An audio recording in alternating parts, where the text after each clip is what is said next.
It's the evening of October 8th, 1871. You're standing on the main street of Peshtigo, Wisconsin, a small lumber town carved out of the great northern forest. The air has been strange all day, thick, yellowish, heavy with smoke. Your throat burns, your eyes water. The sun, when you could see it, was a dull red coin hanging in a copper sky. Then you hear it, a sound like 1,000 locomotives roaring toward you through the trees.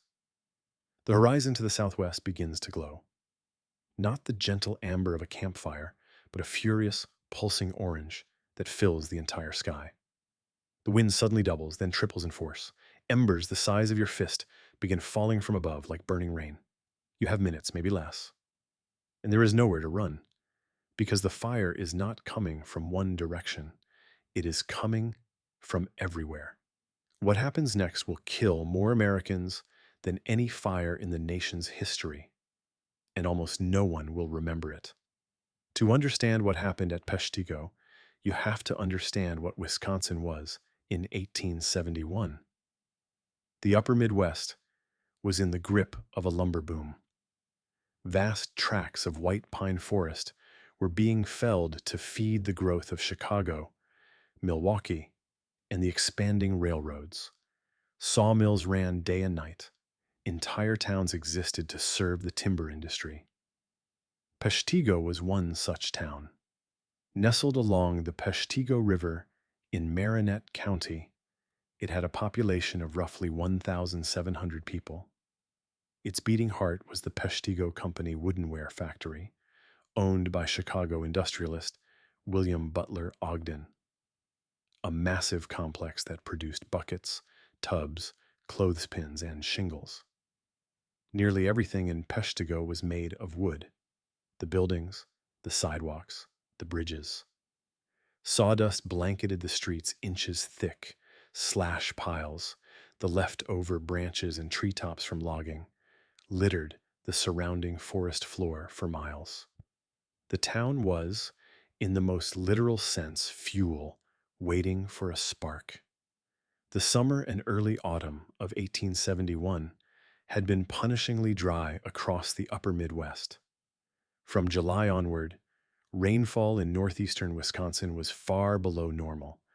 Wells ran low, rivers shrank. The forest floor became a carpet of tinder, dried pine needles, dead leaves, and desiccated undergrowth. Small fires had been burning in the surrounding woods for weeks. This was not unusual. Loggers and railroad workers routinely set fires to clear brush. Farmers burned stumps to prepare land for planting. In this era, fire was a tool, casually used and poorly controlled. But by late September, the scattered blazes were growing harder to ignore. Smoke hung over the region like a permanent fog. On some days, steamships on Green Bay had to navigate by compass because visibility dropped to near zero. The Marinette and Peshtigo Eagle newspaper noted the fires with concern, but no one fully grasped the scale of what was building in the forest. On the evening of October 8th, a powerful cold front swept across the Great Lakes region from the west. The front brought fierce winds, gusts that would later be estimated at over 100 miles per hour in some areas. These winds didn't extinguish the scattered fires, they united them. The individual brush fires were sucked together and driven forward by the gale. What had been dozens of separate blazes became a single, colossal firestorm, a wall of superheated air and flame that swept across the landscape at terrifying speed. Some survivors later described it as a tornado of fire. Modern fire scientists believe the conditions that night produced a rare and catastrophic phenomenon. The fire generated its own weather system. Rising columns of superheated air created powerful updrafts that spawned fire whirls, rotating vortices of flame that could hurl burning debris miles ahead of the main front, igniting new fires before the old ones even arrived. The fire reached Peshtigo at approximately 9:30 in the evening. Survivors' accounts describe the sound as deafening, a sustained roar that drowned out screaming. The entire town seemed to ignite at once. Buildings didn't catch fire gradually. They exploded into flame as superheated gases rolled through the streets ahead of the fire itself. Father Peter Pernin, the Catholic priest of Peshtigo, left one of the most vivid first-hand accounts. He described people running through the streets with their hair and clothing already on fire. He saw the wooden sidewalks burning beneath people's feet as they fled. The air itself seemed to be on fire, too hot to breathe. Pernin made for the Peshtigo River, dragging his church's tabernacle with him. Hundreds of others had the same instinct.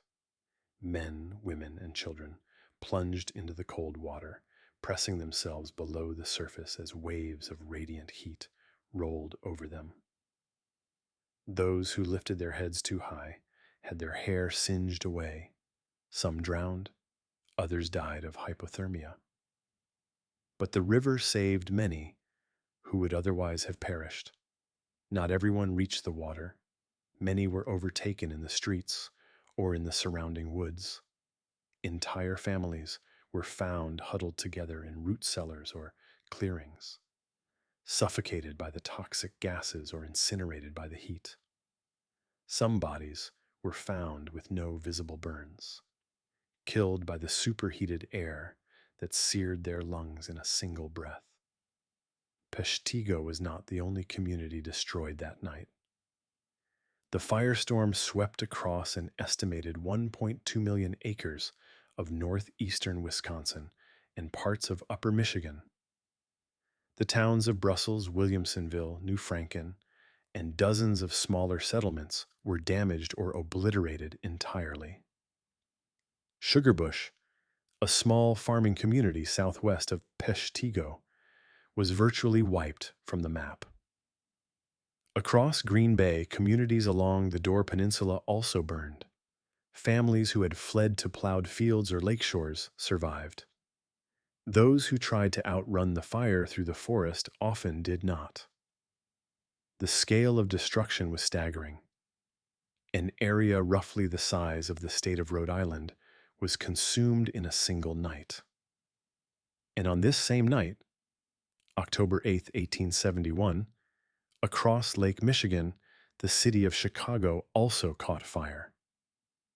The Great Chicago Fire, which would burn for 2 days and destroy much of the city's core, immediately dominated the nation's attention. It was a catastrophe in one of America's great cities. Peshtigo, by comparison, was a place most Americans had never heard of. When dawn broke over Peshtigo on October 9th, the town was gone. The woodenware factory, the boarding houses, the churches, the homes, all reduced to ash and twisted metal. The river was choked with survivors clinging to logs, many of them badly burned, many in shock. Bodies lay in the streets and in the surrounding woods. The exact death toll from the Peshtigo Fire has never been precisely determined. In the town of Peshtigo itself, an estimated 800 people died, roughly half the population. Across the entire burn area, the total is believed to fall between 1,200 and 2,500 people. Many victims were immigrants, German, Scandinavian, and Belgian settlers, whose names were never recorded in any official census. Entire families vanished without a trace. In some cases, the fire burned so hot that it consumed bones. The Peshtigo Fire Cemetery holds the remains of 350 unidentified victims buried in a mass grave. They were people whose names, stories, and very identities were erased by the flames. Relief efforts for Peshtigo were slow and insufficient, in large part because the nation's sympathy and resources were directed toward Chicago. The Chicago fire killed approximately 300 people and left 100,000 homeless, a genuine catastrophe. But it also had newspapers, telegraph lines, and powerful voices to tell its story. Peshtigo had none of these. Wisconsin Governor Lucius Fairchild was actually in Chicago when the Peshtigo Fire broke out, assisting with relief efforts there. When word finally reached him about the devastation in northeastern Wisconsin, he rushed back. But by then, the narrative had already been set. The Chicago Fire was the story. Peshtigo was a footnote. Father Pernin eventually published his account of the disaster in 1874 titled "The Finger of God is There." It remains one of the most important primary sources, but it received little attention at the time. The Peshtigo Fire, the deadliest fire in American history, slipped quietly into the margins of the national memory. In the years that followed, investigators and scientists tried to understand how the Peshtigo Fire achieved such devastating power. The answers pointed to a deadly convergence: extreme drought, reckless land-clearing practices, vast accumulations of slash and debris, and a powerful weather system that weaponized existing fires into a single unstoppable force. The disaster contributed to a growing awareness in the United States that forests were not inexhaustible, and that fire was not simply a frontier inconvenience. It helped lay the groundwork for the conservation and forest management movements that would gain momentum in the following decades, though meaningful reform would take years to materialize. Modern wildfire scientists have studied Peshtigo as a case study in firestorm dynamics. The conditions that created the catastrophe, drought, fuel accumulation, wind, are the same conditions that continue to produce devastating wildfires today, from California to Australia to southern Europe. The physics of fire has not changed. In many ways, neither have the vulnerabilities. Today, Peshtigo is a quiet town of roughly 3,500 people. The woodenware factory was never rebuilt, but the Peshtigo Fire Museum stands on the site of the old church, preserving artifacts recovered from the ashes, melted coins, charred household items, fragments of a life that existed before the night of October 8th. The Peshtigo River still flows through town, calm and unhurried, past the very banks where hundreds of people pressed their faces into the water and prayed for the fire to pass. It is a place of profound quiet now, the kind of quiet that only exists in places that once knew unimaginable noise. The Peshtigo Fire killed more people than the Great Chicago Fire, the San Francisco Earthquake Fire of 1906, and the Triangle Shirtwaist Factory Fire combined. It remains the deadliest wildfire in recorded American history. And yet, most Americans have never heard of it. History is not just a record of what happened, it is a record of what we chose to pay attention to. Chicago burned, and the world watched. Peshtigo burned, and the world looked the other way.